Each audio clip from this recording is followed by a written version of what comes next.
Madman, real name Philip Stearns, was introduced in a cameo in Incredible Hulk 362, published in 1989. The issue was written by Peter David and penciled by Jeff Purves. A scientist working at a nuclear research facility, we met the character while Bruce Banner posed there as a janitor, looking for a way to cure his hulking condition. Stearns continued to appear in subsequent issues as a supporting character, and quickly discovered Banner's true identity. After doing so, he offered his assistance in Banner's cause, becoming his sole confidant.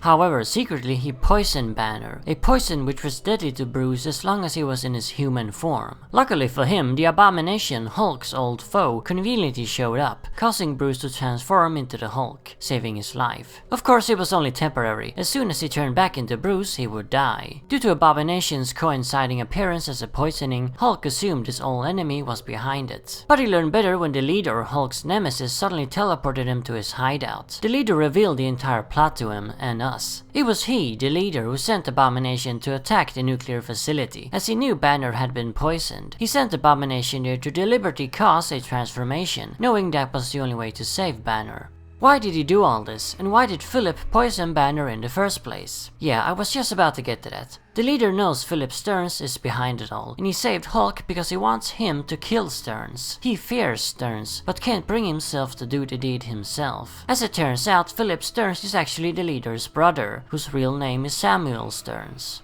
The leader informs Hulk and us about Philip's origins. Philip was an old schoolmate of Bruce Banner's, although Bruce has no memory of him as he was most unmemorable. Anyway, while Bruce was at the top of the class, Philip was just barely cutting it. He was a mediocre student to say the least. He greatly admires Bruce though and wished to be as brilliant as him. Years later, when Bruce turned into the Hulk, Philip tried to replicate the accident and make himself into a hulking powerhouse as well. He eventually succeeded. Well, sort of. Philip developed a second persona, kinda like the Hulk, but a far more deranged one. Calling itself Madman, this disturbed monstrosity wanted nothing but to kill the Hulk, and saw its chance when spotting Banner posing as a janitor.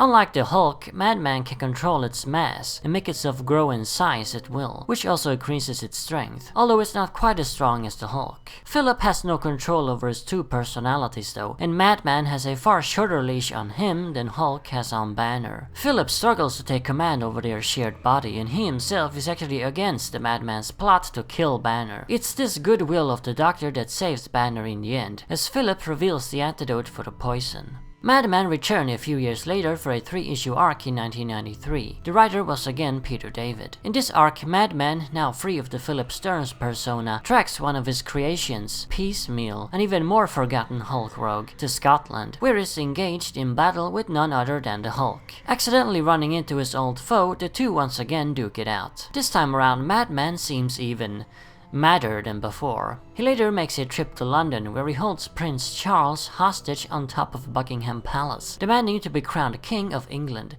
Because why not? Madman also seemed to have developed love-hate feelings for the Hulk, and doesn't want to kill him any longer, instead enjoying toying with him. He also suffers breakdowns in the midst of his manic sprees of mayhem. Yeah, this dude has issues. In the end, the London Bridge, which he and Hulk fought on, collapsed, and Madman disappeared. After this, the character also vanished from the comic scene, and it would be a very long time before we saw him again. He did finally show up in 2013 in a few issues of the Red Hulk's Thunderbolts comic. In this arc, Madman now supplies gamma technology to the dictatorship of Katayaya, but in the end is killed by his own brother, the leader, who causes this to happen. Yeah, it's pretty tough to come back from that, and so far he hasn't. While the character obviously did not appear in the 2003 Hulk movie, he did actually show up in a video game sequel. I haven't played the game myself, but from what I gather, he appears to have a pretty big role, and the player runs into him several times. The leader also appears in the game, who also wasn't featured in the movie, and unlike the comics, the brothers are actually working together. Madman also seems to have made a few cameo appearances in a couple of animated Marvel shows, specifically Wolverine and the X-Men and Avengers Earth's Mightiest Heroes. Very little information about this is available though, and I haven't actually seen these shows myself.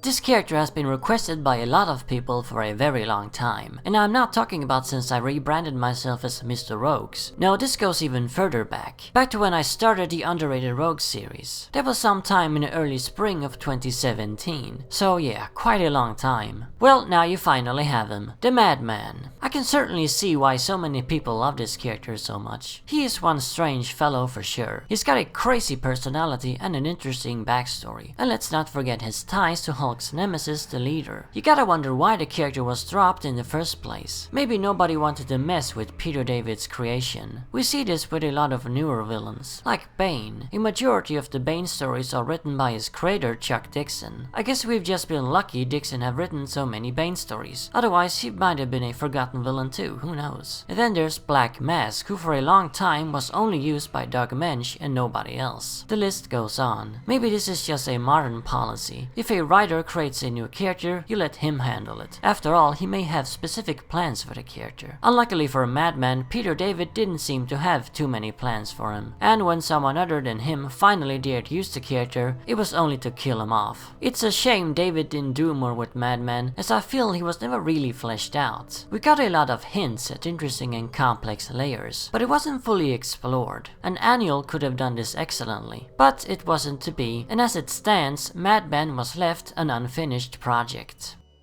So there you have it, our first forgotten Hulk villain, the Madman. As always, remember, Arkham Asylum awaits you in the next video.